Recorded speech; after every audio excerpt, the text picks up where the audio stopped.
In a distant kingdom on a strange planet, where dragons were not merely legendary warriors, but an integral part of a sophisticated society, there existed a delicate balance between species. The Dragon Queen, Rigora, a majestic creature of immense power and beauty, ruled with an iron claw over her dominion. Her two dragon younglings, affectionately called Puppies by some, were the apple of her eye, precious heirs to her throne and legacy. Alaron was a poor human, one of many who had found themselves transported to this alien world generations ago. Humans had carved out a niche for themselves in dragon society, though rarely rising above servitude, with calloused hands and a permanently hunched back from years of labor. Alaron worked diligently in the lower echelons of the royal palace, tending to menial tasks that the dragons considered beneath them. The royal palace itself was a marvel of engineering and magic, a structure that seemed to defy gravity as it stretched toward the purple-hued sky. Crystalline spires caught the light of two suns, refracting rainbow patterns across the marble floors. Advanced technology seamlessly integrated with ancient draconic magic throughout the kingdom, creating a civilization both futuristic and mythical in nature. On this particular morning, Alaron was performing his usual duties in the service corridors of the palace when chaos erupted from the royal nursery. Shouts and roars echoed through the hallways, causing the human to duck instinctively as several dragon officials rushed past him. "They refuse to eat. Again," one official snarled, smoke billowing from his nostrils. "The royal physician has tried everything," another responded, her scales glistening with stress-induced sweat. "This is the third day. Her Majesty is furious." Curiosity overcame caution, and Alaron found himself following at a discreet distance. The royal nursery door had been left ajar in the commotion, and through it, he could see the two dragon puppies, Pyra and Pyro, thrashing their tails and turning their snouts away from an elaborate spread of food laid before them. The Dragon Queen herself stood towering over the scene, her massive form nearly touching the vaulted ceiling. Her scales shimmered with a dangerous iridescence that signaled her growing anger. "Try again," she commanded, her voice reverberating through the chamber like distant thunder. A trembling royal chef approached with a platter of what appeared to be rare meats glistening with exotic spices. The dragon puppies sniffed once and turned away, emitting high-pitched whines of displeasure. "Your Majesty," the royal physician began cautiously, "perhaps there is a medical—" "You've examined them for 3 days. Dr. Flamescale." The queen interrupted. "You've found nothing wrong. They are simply being stubborn." The tiny dragons curled into balls, their wings covering their faces in defiance. They were beautiful creatures, with scales that had not yet hardened to their adult sheen, giving them a soft, pearlescent glow. Their eyes, large and expressive, peered occasionally from behind their wings to see if the offending food had been removed. Alaron must have leaned too far, for the door creaked beneath his weight. In an instant, every dragon head in the room swiveled toward him. He froze, heart hammering against his rib cage. "What is this human doing here?" The queen's voice was dangerously soft. "Forgive me, Your Majesty," Alaron stammered, dropping immediately to his knees. "I was passing by with my cleaning duties and heard the commotion. I thought perhaps there was a mess to be attended to." He kept his eyes firmly fixed on the polished floor, knowing that direct eye contact with the queen was considered an insult punishable by death. The queen regarded him for a long moment. "You, human, what is your name?" "Alaron, Your Majesty, To everyone's surprise, the dragon puppies suddenly uncurled themselves, their heads perking up with interest. They sniffed the air, and to the astonishment of all present, bounded across the room toward Alaron with excited chirps. The royal guards moved to intercept them, but the queen raised a claw to halt them, curiosity overriding protocol. The puppies circled Alaron, sniffing him enthusiastically before nudging his pockets with their snouts. "What is this?" the queen demanded. "What do you have that interests my children so?" Alaron carefully reached into his pocket, aware that any sudden movement might be misinterpreted. "Only my lunch, Your Majesty. Simple fare I prepared this morning." He withdrew a modest cloth bundle and unwrapped it to reveal several pieces of roasted meat with vegetables, seasoned with herbs from his small garden. The dragon puppies chirped excitedly, their tails wagging with anticipation. Before anyone could react, Pyra, the female youngling, snatched a piece of meat from the bundle and devoured it. Her brother Pyro quickly followed suit, grabbing another portion. A collective gasp echoed through the nursery. The royal chef looked mortified. The physician's jaw dropped open. "What is the meaning of this?" the queen demanded, her voice a dangerous rumble.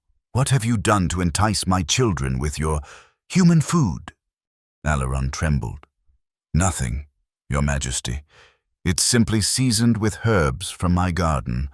Nothing magical or special." The queen's eyes narrowed to slits.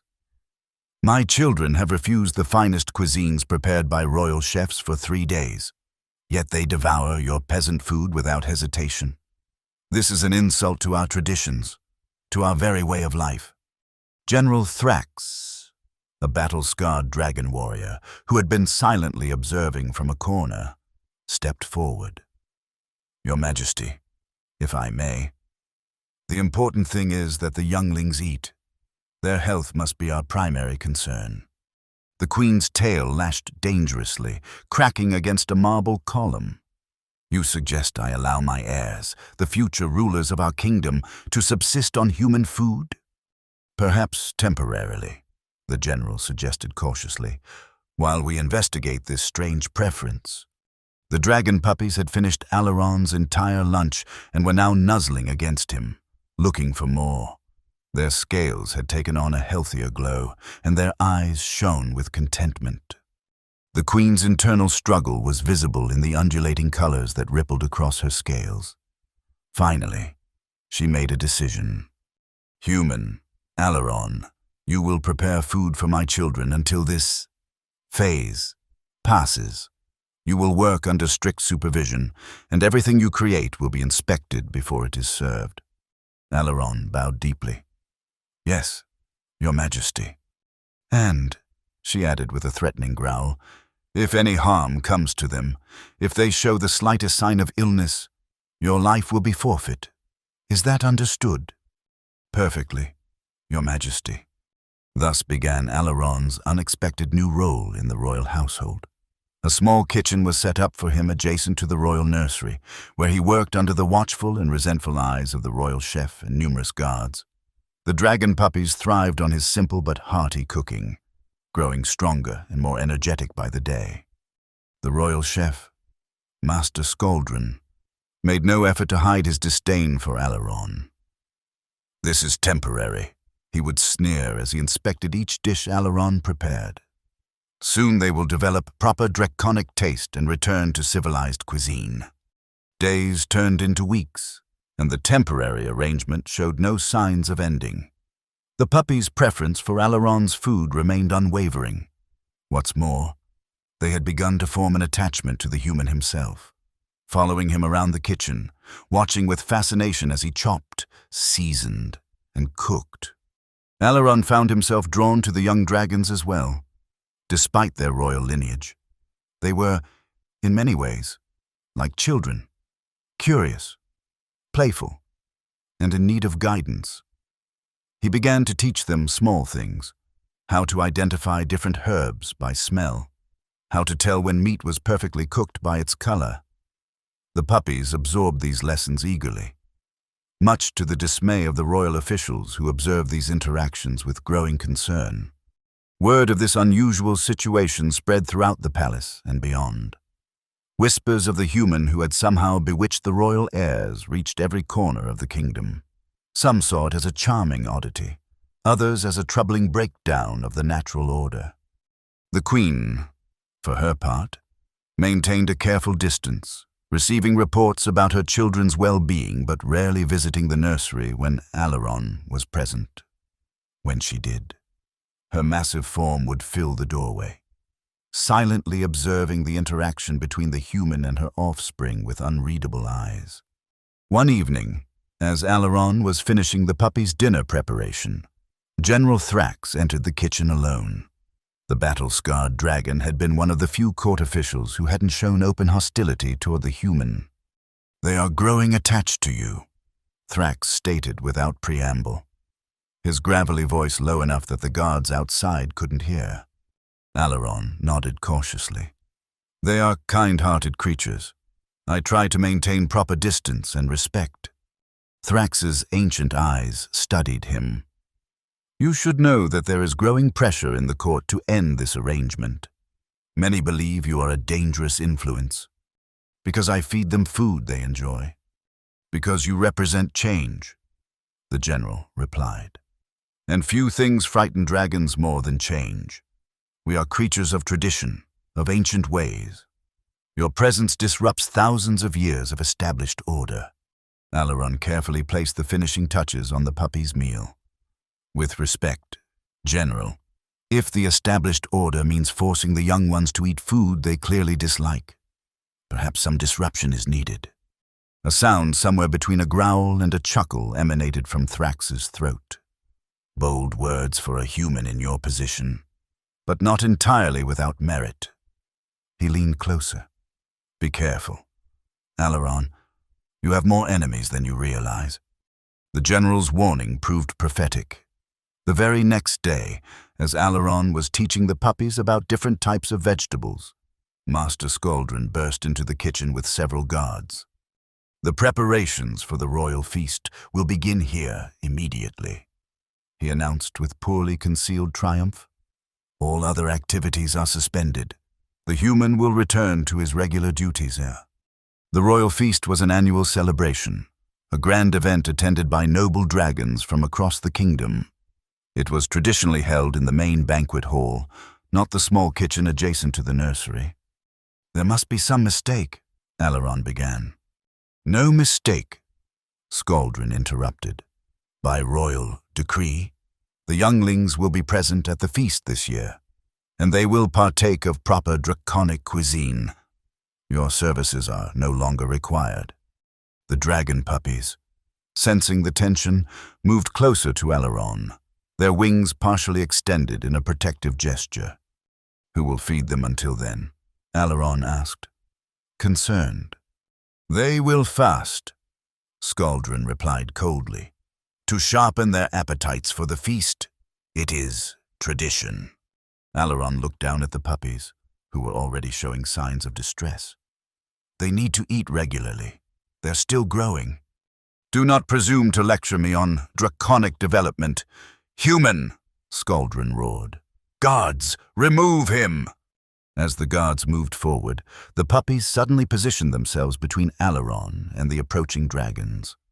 Though small, they bared their teeth and emitted high-pitched growls that made the guards hesitate.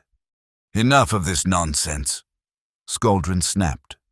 He reached forward to move Pyra aside, but the young dragon nipped at his claw, drawing a drop of blood. Skaldron recoiled in shock. "You see, the human has corrupted them. They attack their own kind to protect a lesser being." General Thrax appeared in the doorway, drawn by the commotion. "What happens here?" "The royal chef wishes to take over the kitchen and stop the puppies' regular feeding schedule," Alaron explained quickly. "They need their nutrition, especially at this stage of growth." Thrax's eyes narrowed as he assessed the situation. "The Queen has not rescinded her order regarding the human's duties to the younglings." "The royal feast takes precedence," Skaldron insisted. "It is tradition." "I believe," Thrax said carefully, "that Her Majesty's direct orders regarding her children's care supersede traditional preparations. Until she explicitly states otherwise, the human continues his duties." Skaldron's scales darkened with rage, but he dared not challenge the general directly. "The Queen will hear of this," he hissed before storming out. Thrax turned to Alaron after the others had left. "You have just made a powerful enemy. Skaldron has the ear of many influential dragons at court. I'm only trying to care for the puppies," Alaron said, kneeling to comfort the agitated younglings. I know, Thrax replied. But you must understand what you've stumbled into. This is no longer about food. It's about power, tradition, and the future direction of our society. The general's words weighed heavily on Alaron's mind in the days that followed. He could feel the tension building throughout the palace as the royal feast approached. Servants and officials alike gave him a wide berth, as if his presence had become toxic. The puppies, however, grew even more attached to him, sensing perhaps that his position was precarious. They refused to let him out of their sight, which made his job both easier and more complicated. Easier because he didn't have to search for them at mealtimes. More complicated because they insisted on following him even when he needed to gather ingredients or use the washroom. 3 days before the feast, the queen herself appeared at the kitchen door. Alaron immediately dropped to his knees, and even the puppies grew quiet in their mother's presence. Rise, human, she commanded. I would speak with you. Alaron stood but kept his eyes lowered respectfully. My children have grown fond of you, the queen stated, her voice neutral. This was not part of our arrangement. I apologize, Your Majesty. I have tried to maintain proper boundaries. Have you? Her massive head tilted slightly. Yet they follow you everywhere. They mimic your gestures. They even attempt to speak your language. Alaron hadn't realized the queen was aware of these details. They are intelligent and curious. Your Majesty. They learn quickly. Indeed. She moved further into the room, her massive form seeming to compress the available space. The royal feast approaches. It is tradition that all dragons present consume the sacred dishes prepared according to ancient recipes. It is not merely a meal, but a reaffirmation of our heritage, our unity as a species. Alaron remained silent, sensing where this was leading. My children must participate fully, she continued. They must eat the traditional foods, as all dragon younglings have done since time immemorial. With respect, Your Majesty, they have shown a strong aversion to traditional dragon cuisine. Forcing them might cause distress. The queen's eyes flashed dangerously. You presume to tell me how to raise my children? No, Your Majesty. You will attend the feast, she interrupted. You will prepare a small portion of your food for my children, which they may consume after they have at least tasted each traditional dish. This is my compromise. Alaron was stunned. To be invited to the royal feast was unprecedented for a human. I am honored, Your Majesty. Do not mistake this for an honor, she corrected sharply. You are being summoned to ensure my children cooperate. Nothing more. After she departed, Alaron sank onto a stool, the puppies immediately climbing into his lap to nuzzle him comfortingly. The implications of the queen's command were staggering. He would be the first human to ever attend the royal feast, and likely the focus of resentment from every noble dragon present. The day of the feast arrived with an atmosphere of tense anticipation. Alaron was provided with formal attire, not the finery of the dragons, but certainly more elegant than anything he had ever worn. The puppies were groomed to a shimmering perfection, their scales polished until they gleamed like precious gems. The grand banquet hall was a breathtaking space. With a ceiling so high it disappeared into shadow, massive crystal chandeliers bathed the room in warm light. Reflecting off the jewel-encrusted walls, hundreds of dragons of all sizes and colors were arranged at tables according to rank and lineage, with the queen's massive throne at the head of the central table. When Alaron entered with the puppies, a hush fell over the assembly. Hundreds of reptilian eyes turned to stare at the human in their midst. The puppies, sensing his discomfort, pressed closer to his legs. This way, a palace attendant directed stiffly, leading him to a small table positioned at an awkward distance from the queen's, close enough that she could observe the puppies, but far enough away to make it clear that Alaron was not a guest of honor. Skaldron, resplendent in ceremonial chef's regalia, shot Alaron a triumphant look from his position near the royal table. Beside him stood an array of sous chefs, each responsible for a different traditional dish. The feast began with a ceremonial blessing from an ancient dragon priest. Then, one by one, the traditional dishes were presented with great pomp and circumstance. Each came with a recitation of its historical significance and the proper way to appreciate its flavors. When the first dish was placed before the puppies, they sniffed it and immediately turned away, just as Alaron had feared. A murmur rippled through the assembly. "They must eat," hissed the attendant standing behind Alaron. "It is required." Alaron leaned down to the puppies. "Just a small taste," he whispered. "Then you can have the food I brought for you." The puppies looked at him with trusting eyes, then reluctantly took the smallest possible nibbles of the traditional dish. They made faces of disgust but managed to swallow. This pattern repeated with each course, minimal compliance followed by obvious revulsion. The tension in the hall grew palpable.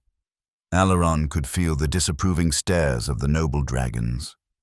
When at last the ceremonial portion of the meal concluded, he quietly retrieved the small container of food he had prepared and set it before the puppies, who fell upon it with grateful enthusiasm.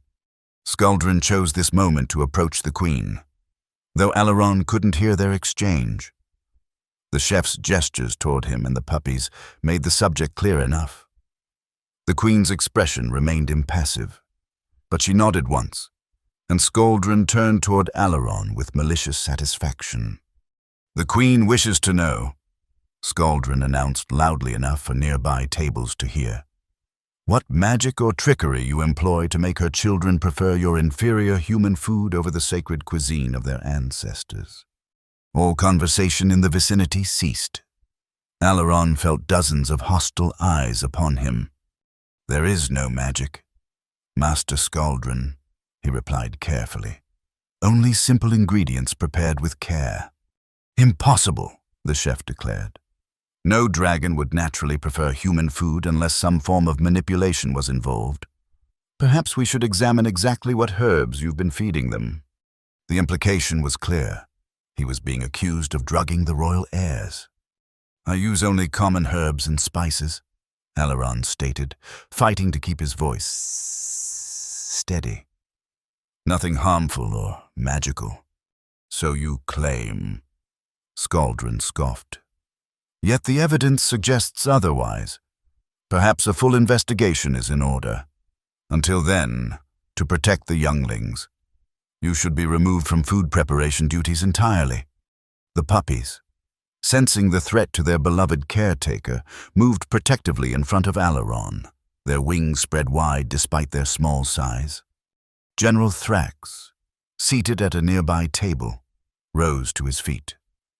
"If I may, Your Majesty," he addressed the queen directly. "I have observed the humans' interactions with the younglings extensively. There has never been any indication of manipulation or impropriety." "You defend this disruption of our traditions?" challenged an elderly dragon noble. "Next, you'll suggest we invite humans to all our sacred ceremonies." The hall erupted in overlapping arguments. Some dragons supported Thrax's pragmatic view, while others vehemently defended tradition. The puppies grew increasingly agitated, their distress evident in the way their scales began to pulse with changing colors. Alaron knew he had to act. This was about more than just food preferences. It was about the puppies' right to be individuals, to have their own tastes and choices respected. It was about challenging a rigid system that valued conformity over well-being.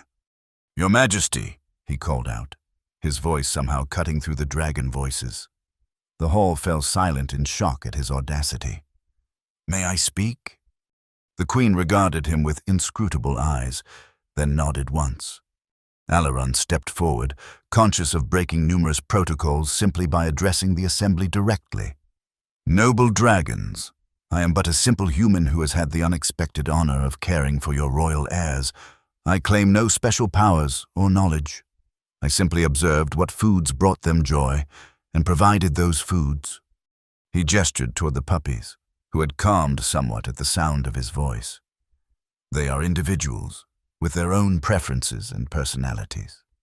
Is it so difficult to believe they might simply prefer different flavors than their elders? Does tradition truly require that they eat what makes them unhappy? Outraged gasps and growls erupted from many of the noble dragons. Skaldron looked apoplectic. "You speak of what you do not understand. Human," an ancient dragon matriarch called out. "Our traditions have sustained us for millennia. They are not merely about food, but about unity. About shared experience that binds generation to generation." "I understand that," Alaron acknowledged. "But cannot traditions evolve? Cannot new traditions be born that honor the old while embracing the new?" The queen rose to her full height, immediately silencing all debate. "You have overstepped, human. You were invited to ensure my children's cooperation, not to lecture us on our traditions." Alaron bowed deeply. "I meant no disrespect, Your Majesty. I speak only out of concern for Pyra and Pyro. Their well-being is my concern, not yours," the queen stated coldly. "You forget your place." At this, something unexpected happened. The puppies, who had been quiet during the exchange, suddenly leapt onto the table. Pyra, the more vocal of the two, produced a series of chirps and growls that, while incomprehensible to most, clearly carried meaning. The queen's eyes widened. She responded with similar sounds, engaging in what appeared to be a conversation with her daughter. Pyro joined in, adding his own chirps and gestures, at one point clearly indicating Alaron. The exchange continued for several minutes, during which the hall remained deathly quiet. Finally, the queen turned her gaze back to Alaron, her expression now thoughtful rather than angry. "My children have spoken in your defense," she stated. "They claim you have taught them more than food preparation.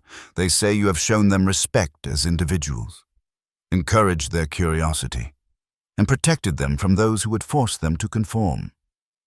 Her gaze shifted briefly to Skaldron, who seemed to shrink under her scrutiny. "Your Majesty," Skaldron began desperately. "They are merely confused, influenced by—" "Silence," the queen commanded, and the chef instantly obeyed. She returned her attention to Alaron. "Is what they say true?" Alaron considered his words carefully. "I have tried to treat them with the respect all beings deserve. Your Majesty, they are young, but they are wise and kind-hearted. I believe they deserve to be heard, even when their preferences differ from tradition." The queen was silent for a long moment, her massive form perfectly still as she considered his words. Finally, she addressed the entire assembly.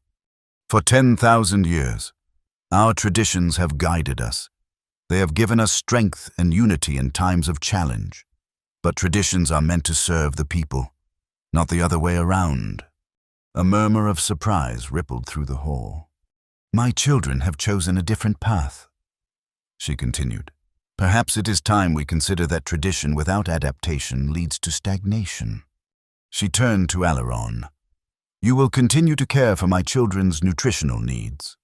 Furthermore, you will work with Master Skaldron to develop new dishes that honor our traditional flavors while incorporating elements that appeal to the younger generation." Skaldron looked as though he might faint from shock. "But, Your Majesty," the elderly noble protested, "to elevate a human to such a position is my prerogative as queen," she finished firmly. "The strength of our society has always been our ability to adapt while maintaining our core values. Perhaps it is time we demonstrated that adaptability once more." The feast concluded in an atmosphere of stunned bewilderment. As dragons filed out of the banquet hall, many cast curious glances at Alaron and the puppies, who remained contentedly by his side. In the days that followed, a reluctant partnership formed between Alaron and Master Skaldron. The royal chef, though initially resistant, grudgingly came to respect the human's intuitive understanding of flavor combinations. Together, they began developing hybrid dishes that incorporated traditional dragon ingredients with preparation methods and herbs familiar to Alaron. To everyone's surprise, These fusion dishes became popular not only with the puppies, but with younger dragons throughout the court. What had begun as a scandal gradually transformed into a culinary revolution. The queen, true to her word, granted Alaron an official position within the royal household, Royal Culinary Advisor, a title never before held by a human. With this elevation came better living quarters, a small staff of his own, and the respect of many who had previously dismissed him.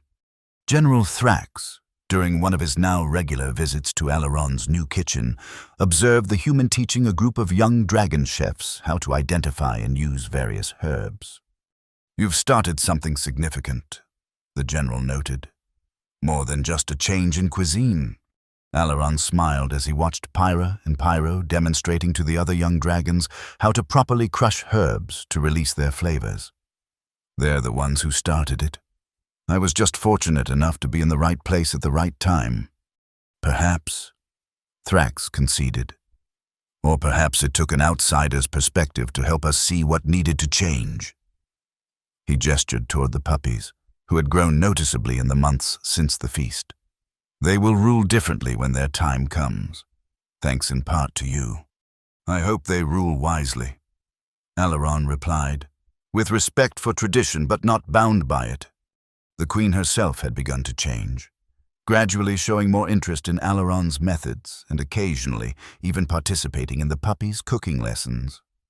The formal distance she had initially maintained had slowly given way to a cautious respect.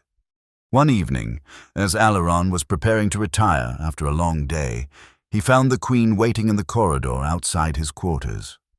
"Your Majesty." He bowed deeply. "How may I serve you?" "Walk with me," she commanded. Though her tone lacked its former harshness, they strolled through the palace gardens, an unusual sight that drew curious stares from guards and servants alike. The massive dragon queen and the small human walking side by side. "My children speak of you constantly," she said after a time. "They consider you family." Alaron remained silent, unsure how to respond to this revelation. "I was resistant to this idea," she continued.